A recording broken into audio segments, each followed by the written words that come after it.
Winds greater than 75 miles per hour, small hail, and maybe even an isolated tornado today. Good morning, I'm meteorologist Pew. Today is July 15, 2025. Today we have an enhanced risk or a 3 out of 5 in the Central Plains, specifically in Nebraska, and we have a slight risk or a 2 out of 5 from the Central Plain to the Upper Great Lakes and also in Wyoming. Today we have a 2% risk to see an isolated tornado in the Upper Midwest and the Central Plain. For small hail, we can expect it in all the risk areas, but the greatest risk today is damaging winds, and we can see most of that in central Nebraska. We have a 30% chance and a hatch risk to see winds greater than 75 miles per hour. The Weather Prediction Center has also issued numerous slight risk areas for flash flooding in places that have the severe weather risk today, in places that have already been seeing rain for the past few days. All these areas can see an additional 1 to 2 inches of rain, or maybe even more in isolated areas for the next 24 hours. In terms of the time frame and when things are going to happen, it's going to be kind of uniform, around 20Z, which is 3 p.m. Central Time, 2 p.m. Mountain Time, or 4 p.m. Eastern Time. Taking a look at 500 millibars or midway through the troposphere, we're going to look at this really broad jet stream, and we're going to see what we call perturbations, or basically disturbances. Taking a closer look at the Central Plains, we can see these little disturbances with these little nicks, and these isobars are spreading just a little bit, and that's going to encourage the wind barbs to spread out a little bit and open up. But another important feature that we can see in these nicks is that the wind speed increases, which means when you have weaker speed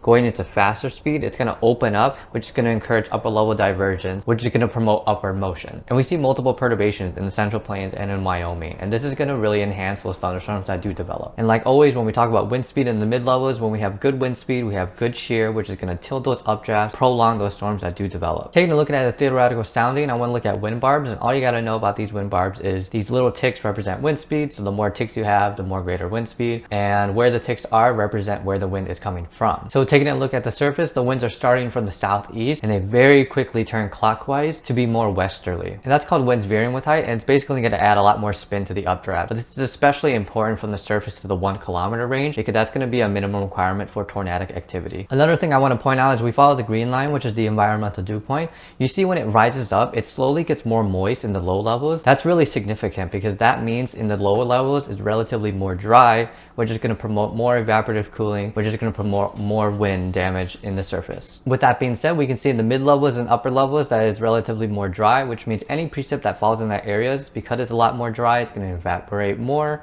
and it's going to promote more sinking air, which means more downdraft potential. If we take a look at satellite imagery, we can see that we have clear skies in areas that we are concerned about. We also have clouds behind the front, and this may be significant because areas that are going to get sun are going to get diurnal heating, more surface heating, which means more instability. But these areas that do have clouds are going to get less sun, which may increase the temperature gradient between the two, which may improve the front. So if we take a look at the surface, we do have a stationary front that goes from the upper Midwest, the Central Plains, to the Rockies, and this will eventually over time turn into a cold front. And of course, with the cold front, it's going to give us surface lifts, and that's why we may have